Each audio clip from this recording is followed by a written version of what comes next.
ایک ساتھی کہنے لگے آپ کو جو بھی بلاتا ہے آپ چلے جاتے ہیں, آپ گاؤں گاؤں گھومتے ہیں, آپ کیوں اتنی دقت اٹھاتے ہیں, کیوں اتنی مشکل برداشت کرتے ہیں؟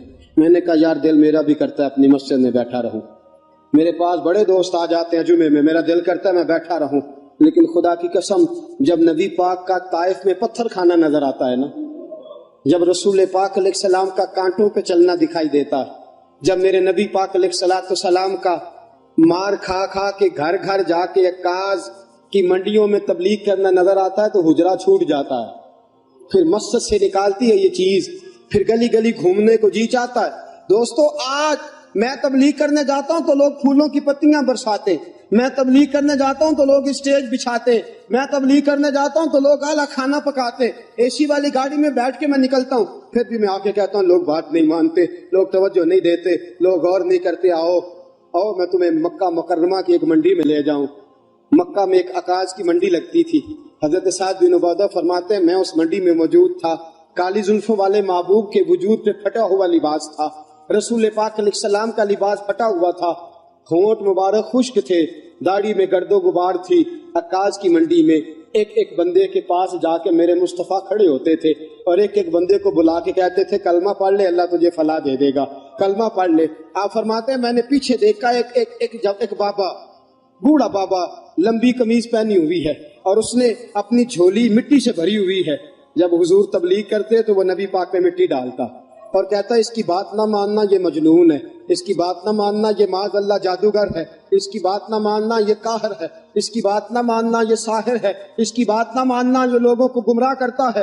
معاذ اللہ نبی پاک عکاظ کی منڈیوں میں ایک ایک بندے کے پاس جاتے, ایک ایک بندے کو جا کے تبلیغ کرتے, ایک ایک بندے کا دامن تھامتے, کبھی کسی کو کہتے کلمہ پڑھ لے, کبھی فرماتے ہیں وہ پیچھے جو تھا, اور فرماتے میں نے سوال کیا آگے کون ہے, لوگوں نے کہا محمد ابن عبداللہ ہے. میں نے پوچھا پیچھے کون ہے, کہا اس کا اپنا چاچا ابو لہب ہے. ابو لہب مٹی ڈالتا ہے. میرے رسول پاک صلی اللہ تعالی علیہ وسلم اس مٹی اور گرد و غبار کے عالم میں پھول برساتے, تبلیغ مشکل ہو گئی. آؤ سنو میرے نبی پاک نے کس حال میں تبلیغ کی. حضرت صدیق اکبر فرماتے ہیں میں نے وہ حال بھی دیکھا کہ میرے نبی پاک کے گلے میں کافر چادر ڈال دیتے تھے اور چادر ڈال کے بل دیتے تھے, اور میں نے وہ حال بھی دیکھا کہ میرے مصطفیٰ کو حرم کے اندر خدا کے گھر کے سین میں لٹا دیا کافروں نے, جوتے اتار لیے, اور رسول پاک علیہ السلام کے وجود اطہر پر بشر کی عیب پوشی کے لیے جس کو اتارا تھا, بشر کی چیرہ دستی سے وہ دامن پارا پارا تھا. فرمایا نبی پاک علیہ السلام کو مارتے تھے, حضور کے وجود سے خون نکلتا تھا, نبی پاک علیہ السلام کو مار مار کے تھک جاتے تھے تو حضور نظر اٹھا کے کہتے تھے ظالموں میں پھر بھی تمہیں کہتا رہوں گا کہ خدا وحدہ لا شریک ہے. میرے دوستو رسول پاک کی راہوں میں کانٹے بچھائے, 3 سال میرے نبی نے قید کاٹی, 3 سال میرے مصطفیٰ نے بھوک کاٹی. اور آج 2 بچیوں کے ساتھ سفر کرنا پڑے تو لوگ مسجدوں میں آ کے اپیل کرتے ہیں میرے ساتھ بچیوں کا ساتھ ہے, میرے ساتھ تعاون کرو. میرے نبی کی 4 بیٹیاں, شیب ابی طالب کے وہ دن, سیدہ خدیجہ الکبریٰ, جناب ابو طالب کا بڑھاپا, بچوں کا رونا, ساری رات بچے روتے رہتے, ساری رات میرے مصطفیٰ کی آنکھوں میں آنسو رہتے. میرے دوستو کیا کیا دکھ اور کیا کیا تکلیفیں بتاؤں جو میرے نبی نے تیرے اور میرے تک دین پہنچانے کے لیے اٹھائیں. اور آپ کو ایک بات بتلاؤں, ابو جہل کتنا ظالم تھا, حضور کو پتھر مارتا تھا. پتہ ہے رسول پاک ابو جہل کے گھر کتنی بار گئے ہیں؟ 3000 مرتبہ میرے نبی نے ابو جہل کو دین کی دعوت دی. 3000 بار, 3000 بار حضور نے کہا ابو جہل آ جا کلمہ پڑھ. 3000 بار میرے مصطفیٰ گئے ابو جہل کے گھر, اور 3000 بار اس نے کبھی گالی دی, کبھی پتھر مارا, کبھی میرے نبی پاک علیہ السلام کو اذیتوں سے نوازا, لیکن حضور نے دین کی تبلیغ چھوڑی نہیں. تو گھر سویا رہتا ہے, میں گھر آرام سے بیٹھا رہتا ہوں, 4 نمازیں پڑھ لی اور حق ادا ہو گیا, رمضان کے روزے رکھ لیے اور بات ختم ہو گئی. میدان میں نکل, مار کھا, تجھے پتا چلے محمد عربی کا دین کیسے پھیلتا ہے. اور آج پتہ ہے کیسے کیسے دکھ اٹھائے. خدیجہ الکبریٰ کہتی ہے مجھے لگتا ہے سب سے بڑا دکھ یہ تھا کہ میرے مصطفیٰ کی 2 بیٹیاں ابو لہب کے 2 بچوں کے نکاح میں تھی. 2 بچوں کا نکاح, 2 بیٹیوں کا نکاح ابو لہب کے 2 بیٹوں سے ہوا تھا, ابھی رخصتی نہیں ہوئی تھی. حضور نے اعلان نبوت فرمایا, میرے محبوب نے دین کی تبلیغ کا اعلان کیا تو ابو لہب نے پیغام بھیجا کہ یہاں تو تبلیغ بند کر دو ورنہ میں تیری بیٹیوں کو طلاق دلوا دوں گا۔ میرے حبیب پاک کی آنکھوں میں آنسو آ گئے۔ حضور نے فرمایا ابو لہب تیرا اختلاف میرے ساتھ ہے، میری بیٹیوں کو اذیت نہ دے، میری بیٹیوں کو تکلیف میں، بیٹیوں والوں اور بچوں والوں اور گھر رکھنے والوں اور اپنے گھر میں جا کے اولاد کا ماتھا چومنے والوں سنو، حضور نے پیغام بھیجا اختلاف میرے ساتھ ہے، میری بیٹیوں کو اذیت میں مبتلا نہ کر۔ سیدہ طیبہ خدیجہ الکبریٰ کہتی ہیں ابو لہب نے کہا دو ہی باتیں ہیں، یا دین چھوڑ دو یا طلاق تیرے گھر میں پہنچنے والی ہے۔ نبی پاک علیہ السلام نے گردن جھکائی، فرمایا جے سونا میرے دکھ وچ راضی تے میں سکھ نو چلے ڈاواں۔ میرے دوستو دو شہزادیاں بیٹیاں ابھی گھر سے گئی نہیں تھی، جب پیغام آیا نا تو سیدہ خدیجہ الکبریٰ کہتی ہیں میرے مصطفیٰ نے بچیوں کے سر پہ ہاتھ رکھا اور حضور کی نظر آسمان پہ ٹکی اور نبی کریم صلی اللہ تعالی علیہ وسلم نے آسمان کے بچیوں کے سر پہ ہاتھ نظر آسمان کی طرف اور حضور رو کے عرض کرتے ہیں یا اللہ دین کے معاملے میں اگر یہ تیری رضا ہے تو میں اس کے لیے بھی تیار ہوں، یا اللہ میں اس کے لیے۔ دوستو کیا کیا دکھ، کیا کیا تکلیفیں اور کیا کیا کٹھن مراحل میرے مصطفیٰ نے دیکھے اور یہ دین ہم تک پہنچا۔ کتنی اذیتوں سے ہو کے حضور گزرے، کتنی تکلیفوں سے گزر کے میرے رسول پاک صلی اللہ علیہ وسلم آئے۔ اور حضرت زید بن حارثہ فرماتے ایک دن میں نے وہ دیکھا جو میں کبھی بھول نہیں سکتا۔ طائف کے بازار تھے اور میرے مصطفیٰ لوگوں کو دین کا پیغام دینے گئے تھے۔ فرمایا طائف کے لوگ پہلے تو نبی پاک پہ تانے برسانے لگے، کہنے لگے خدا کو تو ہی ملا تھا رسول بنانے کے لیے، معاذ اللہ استغفر اللہ، تیرے جیسے بھکاری کوئی رسول بنانا تھا، نقل کفر کفر نہ باشد استغفر اللہ لا حول ولا قوت۔ پہلے حضور پہ انہوں نے تانا و تشنیع کی برسات کی، پھر اوباش لڑکوں نے پتھر اٹھائے۔ فرمایا وہ میرے نبی پاک کو پتھر مارتے تھے، رسول پاک علیہ الصلوۃ والسلام بیٹھ جاتے تھے، پھر وہ حضور کو پکڑ کے کھڑا کرتے تھے۔ حضور کا علم نشرہ کا سینہ لہو لوہان تھا۔ فرمایا حضور کو کہتے تھے چلو، حضور قدم اٹھاتے تھے تو نبی پاک کے پیر پہ پتھر مارتے تھے، زخم لگتا تھا تو حضور پیر اٹھاتے، دوسرا پیر رکھتے تو پھر پتھر آتا۔ ان پتھروں کی برسات میں میرے نبی نے دین کا پیغام پھیلایا۔ ان پتھروں کی برسات میں حضور نکلے۔ طائف کی وادی سے آج بھی جا کے سوال پوچھ، طائف کا میدان آج بھی اس واقعے کو یاد کر کر کے روتا ہے، آج بھی آسمان تڑپتا ہے، ہم نے وہ منظر دیکھ رکھا ہے۔ میرے دوستو رسول پاک نے اس حال میں دین کی تبلیغ کی اور احد کا میدان لگا تو میرے نبی پاک کے دانت بھی ٹوٹے، حضور علیہ الصلوۃ والسلام کے وجود سے خون بھی بہا، لیکن حضور نے پھر بھی رو کے یہی دعا کی اللہم اہد قومی فإنہم لا یعلمون، یا اللہ میری قوم کو ہدایت دے دے، خدایا میری قوم کو ہدایت دے دے۔ میرے دوستو میرے رسول پاک علیہ الصلوۃ والسلام کی حضور نے کون کون سی قربانیاں دی۔ مکہ کتنا پیارا تھا حضور کو، لیکن مکہ بھی حضور نے چھوڑ دیا۔ شہر چھوڑنا بڑا مشکل ہوتا ہے، وطن چھوڑنا۔ حضرت سلطان باؤ فرماتے ہیں شالا مسافر کوئی نہ تھی وے ککھ جنا تو پارے ہو۔ میرے رسول پاک نے مکہ بھی چھوڑا دین کے لیے اور مدینے آئے تو میرے نبی پاک علیہ الصلوۃ والسلام نے دکھ اٹھائے۔ حضرت سیدہ طیبہ سیدہ زینب رضی اللہ تعالی عنہا میرے رسول پاک کی سب سے بڑی شہزادی حاملہ تھی۔ حبار بن اسود نے نیزہ مارا، گر گئیں، شہید ہو گئیں۔ رسول پاک صلی اللہ علیہ وسلم بیٹی کی میت پہ کھڑے ہیں، آنسو بہا رہے ہیں۔ حضور علیہ الصلوۃ والسلام وہاں بھی یہی کہتے ہیں یا اللہ اگر یہی تیری رضا ہے تو میں اس کے لیے بھی حاضر ہوں۔ میرے دوستو کئی دنوں کا فاقہ، کئی دنوں کی بھوک، کئی دن، اور حضور فرماتے ہیں سارے نبی ستائے گئے، میں سب سے زیادہ ستایا گیا۔ حضور فرماتے ہیں سارے تڑپائے گئے، میں سب سے زیادہ تڑپایا گیا۔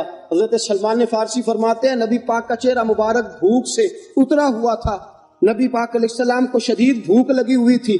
حضور نے فرمایا سلمان 3 دن ہو گئے کھایا کچھ نہیں، چل جا ابو ذر غفاری کے پاس چلتے ہیں۔ فرمایا ابو ذر غفاری کے باغ میں گئے، جاتے ہی میں نے حضرت ابو ذر غفاری رضی اللہ تعالیٰ عنہ کے باغ میں جاتے ہوئے جناب عثمان غنی کو بھی لے لیا، جناب ابو بکر و عمر و علی کو بھی لے لیا۔ پہنچے، جا کے میں نے کہا کہ ابو ذر 3 دن ہو گئے نبی پاک نے کھایا کچھ نہیں، 2 جہاں کے شاہ ہیں، پاس کچھ رکھتے نہیں، 2 جہاں کی نعمتیں ہیں، ان کے خالی ہاتھ میں فقر اختیاری ہے، نبی پاک نے خود اس کو اختیار فرمایا، 3 دن سے کھایا کچھ نہیں۔ فرماتے حضرت ابو ذر رضی اللہ تعالیٰ عنہ کی آنکھوں میں آنسو آ گئے۔ کہنے لگے یار مجھے پتہ ہی نہیں، کسی نے بتلایا ہی نہیں، میں تو سویرے بھی پیٹ بھر کے روٹی کھائی اور حضور اس عالم میں فرماتے ہیں گھر گئے، ایک بکری تھی اس کو ذبح کیا، اپنی بیوی سے کہنے لگے جلدی جلدی روٹیاں پکا، جلدی جلدی سالن پکا، تجھے پتا مصطفیٰ نے 3 دنوں سے کھایا کچھ نہیں۔ دوستو عرب کی گرمی دنیا میں مشہور ہے، صبح کا روزہ رکھا ہے نا آپ نے، اور اب ظہر کے بعد اٹھنا مشکل ہو جاتا ہے، عصر کے بعد بولنا مشکل محسوس ہوتا ہے، لیکن میرے دوستو 3 دن کا روزہ بغیر افطاری کے روزہ، میرے نبی کریم علیہ السلام کے صحابی اپنی بیوی سے کہتے ہیں جلدی کر 3 دن ہو گئے حضور نے کھایا کچھ نہیں۔ آپ کی بیوی نے جلدی سے روٹی پکانی شروع کر دی، سالن تیار۔ حضرت جناب ابو ذر فرماتے ہیں دوبارہ باغ میں گیا، انگور پکے ہوئے تھے، انگوروں کا خوشہ توڑا، پلیٹ میں رکھا حضور کے سامنے، حضور آپ کھائیے، اتنی دیر میں روٹیاں پک کے آ جاتی ہیں، سالن پک کے تیار ہو جاتا ہے۔ فرمایا حضور ایک کھجور اٹھاتے ہیں، منہ میں رکھتے ہیں، پھر بڑی دیر سوچتے رہتے ہیں، پھر ایک انگور اٹھاتے ہیں، منہ میں رکھتے ہیں، بڑی دیر سوچتے رہتے ہیں، پھر ایک انگور اٹھاتے، بڑی مشکل سے 2-3 انگور حضور نے کھائے اور گہری سوچ میں حضور رہے۔ فرماتے ہیں اتنی دیر میں روٹیاں پک کے آ گئیں، سالن میرے نبی پاک کے سامنے آیا، جب روٹیاں پک کے آئیں سالن سامنے آیا، حضرت سلمان فرماتے ہیں حضور نے ایک روٹی اپنے ہاتھ پہ رکھی، 2-3 بوٹیاں اٹھا کے رکھی، چاروں کونوں سے روٹی لپیٹ کے حضرت سلمان کے ہاتھ میں دے دی، فرمایا سلمان جا فاطمہ کے گھر دے آ، میں نے 3 دن سے کچھ نہیں کھایا، فاطمہ نے 7 دن سے کچھ نہیں کھایا، میری بیٹی فاطمہ 7 دن ہو گئے سیدہ بھوکی ہے، وہ عزت والے نبی کی عزت والی بیٹی 7 دنوں سے گھر میں بھوکی بیٹھی ہے، وہ شکایت نہیں کرتی، وہ لبوں سے بولتی کچھ نہیں، وہ جانتی ہے میرا باپ دین کی تبلیغ میں نکلا ہے۔ میرے رسول پاک صلی اللہ علیہ وسلم نے فرمایا گھر جا، اور جا کے حضرت فاطمہ کو یہ دے آ۔ 7 دن گزر گئے، فاطمہ کے حلق سے لقمہ نہیں گزرا۔ میرے دوستو حضور گزر رہے تھے، ابو جہل نے پتھر مارا، میرے نبی پاک علیہ السلام کے سر سے خون نکل آیا۔ عبداللہ بن جدعان کی لونڈی دیکھ رہی تھی، دوڑی دوڑی حضرت امیر حمزہ کے پاس گئی، جا کے کہنے لگی تجھے پتا ہے آج ابو جہل نے تیرے بھتیجے کے ساتھ کیا سلوک کیا ہے؟ وہ سمجھتا ہے اس کا باپ موجود نہیں تو کوئی جو مرضی کرے، میں تجھے پتا ہے کیا سلوک کیا ہے؟ حضرت جناب سیدنا امیر حمزہ بھی مسلمان نہیں ہوئے تھے، کہنے لگے کیا ہوا؟ کہا آج ابو جہل نے محمد ابن عبداللہ کے سر پہ پتھر مارا، ایک روایت میں ڈنڈا مارا اور سر سے خون نکل آیا۔ حضرت امیر حمزہ کو بڑا غصہ آیا، اپنا خون جوش مارا کرتا ہے، اپنا خون کبھی کبھی جوش مارتا ہے۔ حضرت امیر حمزہ مسلمان تو نہیں تھے، چچا تو تھے نا، فوراً اٹھے، فوراً ہاتھ کے اندر ایک بڑی لاٹھی پکڑی، ابو جہل کو ڈھونڈا، ابو جہل بیٹھا تھا، کئی لوگوں کے درمیان جاتے ہی زور سے ڈنڈا مارا اور کہنے لگے تو کیا سمجھتا ہے محمد کا باپ کوئی نہیں تو جو مرضی کرے گا، میں اس کا باپ ہوں، اور میرا بھتیجا نہیں میرا بیٹا، میں دیکھتا ہوں تو کیسے نظر اٹھاتا ہے، آج کے بعد اگر تو نے میرے بھتیجے کی طرف آنکھ اٹھا کے دیکھا تو میں تیری آنکھ پھوڑ دوں گا، میں تیرا سر پھوڑ دوں گا، میں تیری نگاہیں نکال دوں گا، میں تیرے بازو توڑ دوں گا، خبردار میرے بھتیجے کے قریب آیا۔ حضرت امیر حمزہ ڈانٹ رہے ہیں تو ابو جہل کو پتا تھا امیر حمزہ شیر ہے، امیر شیر ہے، امیر حمزہ کے سامنے بولا تو واقعی مارے گا۔ ابو جہل خاموشی کے ساتھ بات سنتا رہا۔ جناب امیر حمزہ ڈانٹ کے گئے رسول پاک کے پاس، نبی پاک کے سر پہ پٹی بندھی ہوئی ہے، حضور اپنے گھر میں بیٹھے ہیں۔ حضرت جناب سیدنا امیر حمزہ کو آتے ہوئے دیکھا نا، جب کوئی اپنا نظر آئے تو دکھ یاد آ جاتے ہیں۔